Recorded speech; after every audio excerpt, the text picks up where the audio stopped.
It's late at night in the city of Chicago, and a police car is speeding like crazy toward the hospital because one of the officers has been shot. He's immediately rushed into surgery and the staff goes to call Paul, the best surgeon in the hospital. He asks another doctor to finish up and hurries to see the cop, but unfortunately is too late, the officer has already died.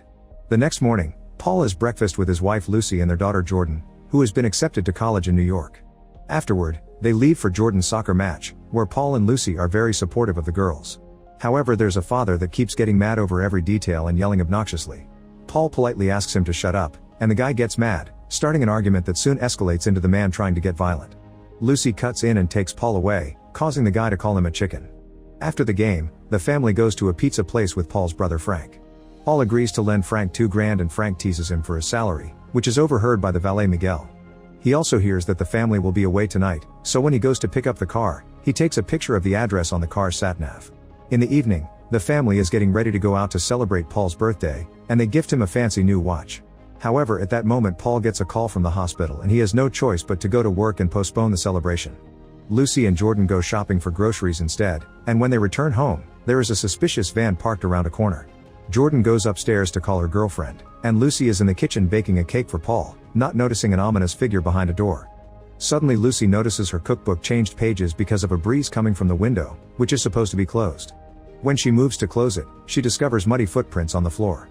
Realizing that someone broke in, Lucy yells for Jordan to come downstairs, but a robber is already hidden in her bathroom and captures Jordan when she tries to leave the room. Then Jordan is taken downstairs and it's revealed there are 3 criminals, who threaten with killing Jordan if Lucy doesn't cooperate. Then the leader takes Lucy to the safe to make her open it and put all the family's valuable belongings in a bag. In the kitchen, one of the robbers tells his partner not to fool around with the knife, making him put it down before he goes outside to look for a rope. Now that they are alone, the knife guy uses the chance to harass Jordan, only to be interrupted when his friend comes back with the rope. He asks the other thief to stop because they don't cross that line, and an argument ensues. Since they're distracted, Jordan takes the chance to grab the thief's knife and cut his face, resulting in the other guy hitting her and throwing her on the ground. Lucy returns with the third robber and seeing the commotion, she grabs a pot of boiling water and throws it at a robber's face before telling her daughter to run. However, the criminals have had enough and begin shooting. At the hospital, Paul is in the middle of surgery when he hears about 2 incoming female patients over the intercom. He lets his coworker finish this one and rushes to help, but the other doctors don't let him work on this case. By the time they finally explain what's going on, Lucy is already dead, and Jordan is in surgery.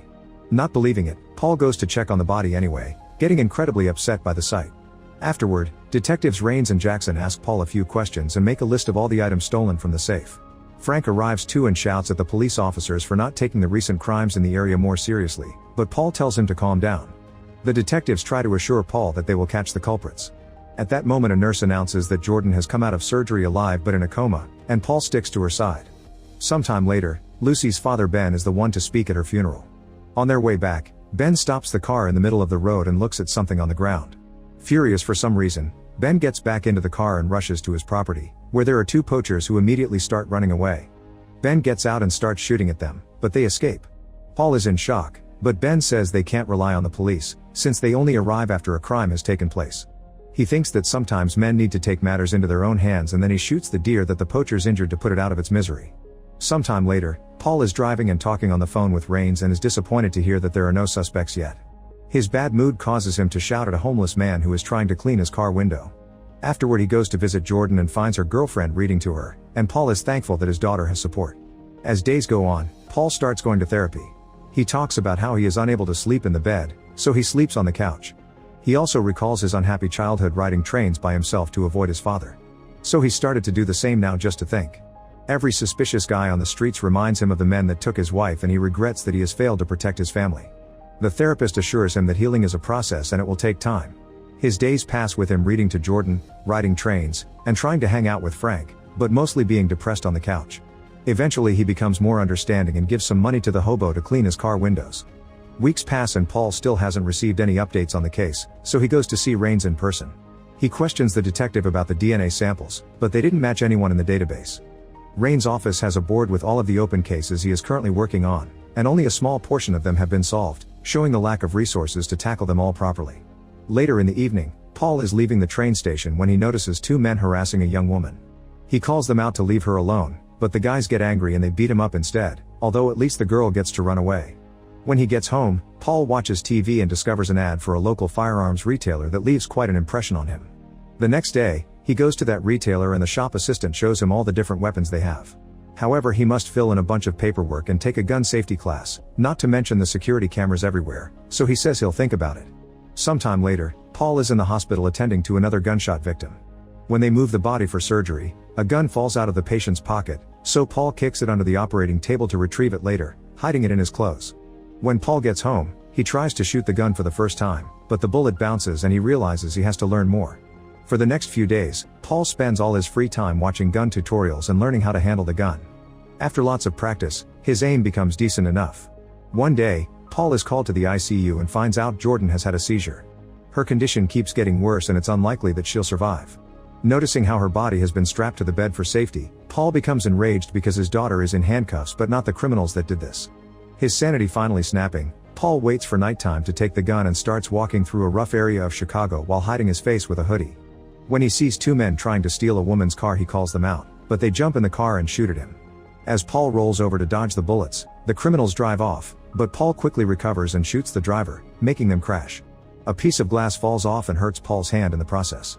The other guy gets out of the car and starts blindly shooting too, so Paul hides behind a car and waits for the right moment to shoot him on the head, unaware that a woman at a window has filmed the whole thing. After adding a second shot just in case and telling the victim to run away, Paul admires the driver's last breath and leaves the scene, throwing his hoodie in the garbage before taking the train. When he gets home, he uses his medical knowledge to take care of his own wound and goes to sleep. He keeps having dreams about what he did, but the medicine the therapist gave him helps him sleep. Moments later, Rains and Jackson come to take statements. The woman that almost got robbed is incredibly grateful, but the one that recorded everything thinks he was cold and brutal. Unfortunately, Paul's face is not visible in the video, but the woman has already posted it on the internet anyway. The detectives watch it too and notice that the shooter has wounded his hand. The next morning, Paul sees the video of himself and is impressed by his own actions, so the guilt that brought nightmares disappears. The video soon goes viral and the media begins discussing if what he did was wrong or not, since he saved a person but he was also playing vigilante. This fame earns him the nickname the Grim Reaper. At the hospital, Paul wears band-aids on his hand to make it look smaller, and whenever cops walk by, he hides his hand in his pocket. In the afternoon, he helps a young boy, who was the victim of a shooting by a local criminal. By being gentle and understanding, he gets the boy to admit he was shot by a dealer known as the Ice Cream Man. He also gets his address from his chart. After work, Paul steals a hoodie from the hospital laundry and goes to the boy's shady neighborhood, where he finds the Ice Cream Man chilling on the street. Paul wastes no time and shoots the guy before running away, and the locals take the chance to steal everything from his little cart. Moments later, the detectives arrive at the scene and again they hear stories about a man in a hoodie. Rains notices some kids reenacting the shooting and notices the boy is using his left hand. By comparing it to the viral video, he figures that it was probably the same the Grim Reaper from last time.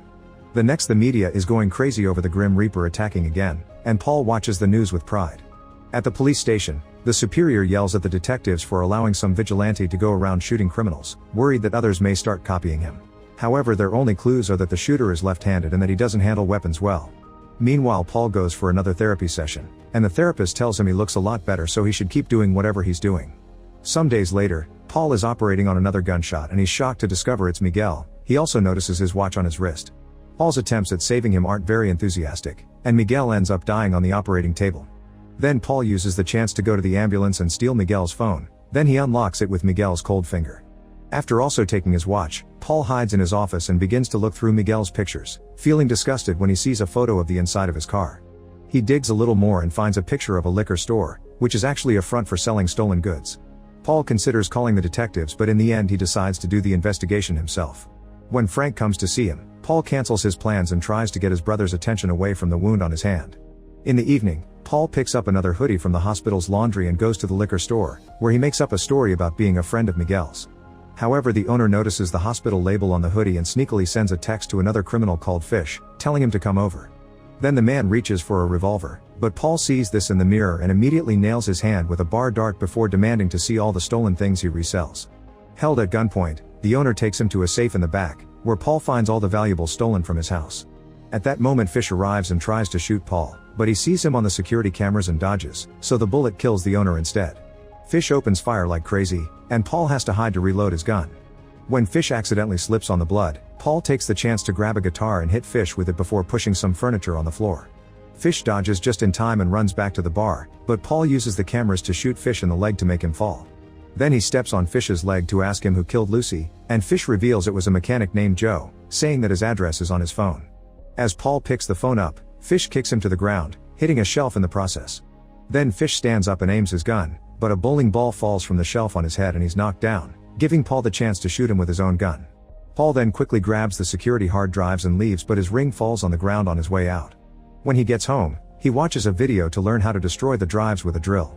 The next day, the media goes even crazier over the Grim Reaper, and anyone that saw him becomes viral. At the hospital, Paul steals some syringes and medicine, and he's suddenly visited by Rains and Jackson. They show him a picture of Fish and also the ring, which Paul confirms is his. The detectives think the ring had also been stolen, so they only came to give Paul the goods news, since this means they can finally advance the case. After they're gone, Paul destroys Fish's phone. Later, Paul goes to visit Joe. He sneaks into the shop while Joe is under a car and takes him by surprise, knocking him out with a wrench. When Joe wakes up, he's tied under the car, and Paul begins hurting him to make him give up information. After giving him an injection, he makes a deep cut, then he pours brake fluid on the wound to cause unbearable pain. After lots of suffering, Joe explains that the guy that killed Lucy was called Knox, but nobody goes to him. You wait for him to come to you. Paul thanks Joe for the intel and releases him, but on his way out, he pulls at a chain to make the car fall on top of Joe to kill him. The next day, the detectives go to see Frank. They've realized all the guys the Grim Reaper is killing are the ones that killed Lucy, so they want to see his hand. Meanwhile, Paul is in the hospital visiting Jordan and sees on the news that copycats are already killing people using the Grim Reaper story. At that moment, Paul gets a call from Knox, who asks him to meet at a club in 30 minutes. While Paul leaves for the club, Frank goes to Paul's home and lets himself in after no one answers the bell. When he enters the basement, he sees all the ammunition and the signs of Paul's depressed life, finally realizing he is the Grim Reaper. Paul goes to the very crowded club and messages Knox saying he's there. Knox tells him to meet in the bathroom, so Paul makes his way there and calls Knox's cell. Following the ringing of the phone, he kicks open a stall, only to find a phone there. At that moment, Knox appears from behind, and while using a civilian as a shield, he starts shooting like crazy, killing random people without a care. Paul gets hurt too and hides in the stall as he begins shooting too, managing to hurt Knox back. Then he shoots the power box, and when the lights go out, he blends in with the panicking crowd to escape. Moments later, the detectives get a call about the club shooting and go to the hospital, where one of the victims claims he saw the shooter. This victim turns out to be Knox, who offers many details and causes the detectives to go to Paul's office next, but he isn't there. Meanwhile, Paul hides in another hospital room and fixes his latest wound with some glue and a stapler, which hurts terribly. Then he goes home and finds Frank there, who confronts him about how crazy he's become. Paul justifies himself by saying he had to do it because no one else would. Their conversation is suddenly interrupted by the detectives ringing the bell, so Frank gets the door and tells them Paul isn't there. The detectives don't believe him, but they can't do more without a warrant and leave. At that moment, Paul receives a call from the hospital informing him that Jordan is awake. He rushes there, and after having a warm reunion with his daughter, he has to tell her that her mother is dead, causing Jordan to have a breakdown. Now that Jordan is better, Paul promises Frank that he won't be a vigilante anymore. A week passes and Jordan is finally allowed to go home, and the detectives come to ask her some questions, but Jordan doesn't remember anything from the night of the attack. When she and Paul enter the elevator, Knox joins them, and Paul ignores him for safety. Knox makes small talk with Jordan, and when they leave, Knox says he'll see them around. Seeing this as a threat, Paul goes back to the gun store and buys some weapons legally. Later in the evening, Jordan gets ready for bed after dinner, however Paul suddenly sees something outside and tells her to get under the stairs and call 911. At that moment, a man enters through the back door and goes to Paul's room to shoot at the figure on the bed, but they're just pillows. Another henchman follows the noise of a running shower, but this is also a trap and Paul shoots him in the head. When the first guy comes to check on him, Paul is hidden next to the body and quickly shoots again, causing the guy to fall to the first floor.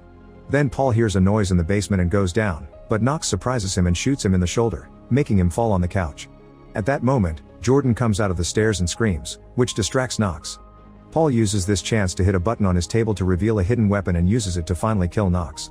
When the police finally arrive, Paul tells the detectives that he got all his injuries tonight and that he acquired all his weapons legally after Jordan woke up to protect her from getting hurt again. He also says he'll give his weapons up, implying he's done with being a vigilante. The detectives don't believe him, but they're satisfied with the results and decide to let the matter go. Sometime later, Paul drops Jordan off at college in New York City, where her girlfriend is already waiting. As he is heading back to his car, Paul sees a man steal a bag from a bellhop's cart, and he can't help calling him out as he points a finger gun at him. Make sure to subscribe and turn on notifications so you can watch more videos like this. Thanks for watching.